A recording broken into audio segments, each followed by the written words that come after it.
Hi guys, we're back for part 2. So I hope that you are starting to get why managing your energy is so vitally important. I mean, it is a game changer, not just for your career as an actor or an artist or a creative person, but it's a game changer for your life. It really does become a superpower. It really does become something that you have a lot more control over how your life goes. Now, remember, we're not in charge of what happens on the outside, but we are absolutely in charge of what happens on the inside. And so there's 4 things, it's kind of 5 things, but 2 of them really work together that I use when I need to manage my energy. So the first thing that has to happen is that you have to figure out what's going on. Now, a lot of times we can feel like something's just off, but we're not quite sure what it is. And we're just going through our lives and it's just something's burpling up and bothering us and our mood is just getting worse and worse as the day goes on. Okay. When that's happening, that is the sign that you need to just stop for a minute. Just stop and get really present. Breathe. Get inside your body. The reason that we're having trouble figuring out where we are is because our brain is just going, and we need to slow that down. Breathing. Just take 5 good breaths and get into your body. Get out of your head and into your body and find out, like, where does it feel off here? And a lot of times for me, it's in my heart, it's in my belly, sometimes it's in my throat. And I can just sort of get into those places, just breathe into those places and ask myself, what's going on? And the more you practice this, the more you have the opportunity to shift things inside. And so I can find what that is. Maybe it takes a little bit of practice. All of this stuff are things that will take some practice on your part if this is not something that you normally do. And if it is something you normally do, then this is a reminder for you to keep doing it. Go inside, check out where you are. Oh, it's that thing. That happened today. Damn it. Okay. Oh, wow, I didn't realize that bothered me so much. And so now you have an opportunity. Am I going to hang on to this? What am I going to do with this? Now that I know what's going on, I have an opportunity to shift it. So I'm going to take something that happened in my life that is a little odd. It's not on point in terms of a career thing, but it's just something that you'd go, wow, how do you shift that? Okay, so a little while back, my house got robbed. I came home, the doors were open, and it turned out that somebody had robbed my house. Well, that felt horrible. I've never been robbed before. What? The doors were locked. How did they get in? Like, how?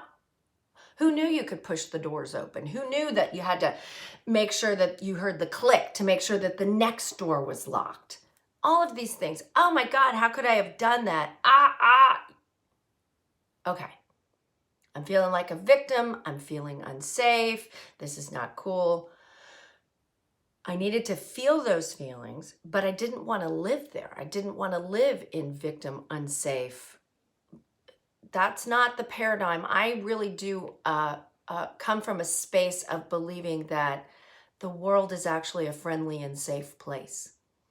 And so in order to get myself closer to that core value that I hold, I had to reframe how I was viewing this. Is there something good that came out of this? And in fact, there was, and it didn't take much looking on my part. Where I live is very wooded, and the houses are spaced quite far apart. And so because I bop around the country, because I'm in Los Angeles, because I'm here, because I'm in other places, I haven't had the opportunity really to meet my neighbors.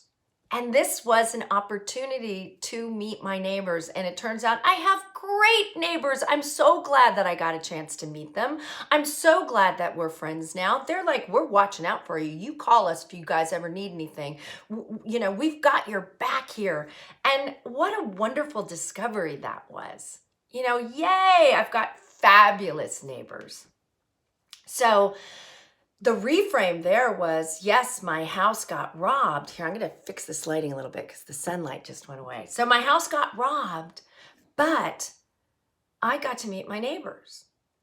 That's amazing. I'm so happy. So then reframe is the first thing. The second thing is change your mind. Once you've started reframing things, you know, there's a great saying that Wayne Dyer used to say, which is when you change the way you look at things, the things you look at change. And it's really true.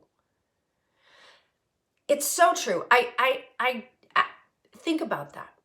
Just live with that for a while. If you're not quite sure, just let that sort of settle into your heart. When you change the way you look at things, the things you look at change. So as I was looking at this event, being robbed, feeling victimized, feeling unsafe, feeling like, oh my gosh, I reframed it. I got a chance to meet my neighbors, and then I changed my mind about it. What if this was actually a really good thing that happened? What if I really did need to have more security around me? I mean, you know, people know me. They may want to come visit. Probably not a good idea if they can get easy access to here. Maybe we do need that gate after all. Maybe we do need to have cameras on the property. Maybe I did need the security system in the house and on the ground. You know, maybe that was stuff that I actually really did need. And this was kind of a, believe it or not, a gentle way to find that out. So I decided to change my mind about this. This was actually a good thing that happened. You know, I can think of it as a good thing that happened or a bad thing that happened. Now, the bad thing is going to keep me feeling really bad.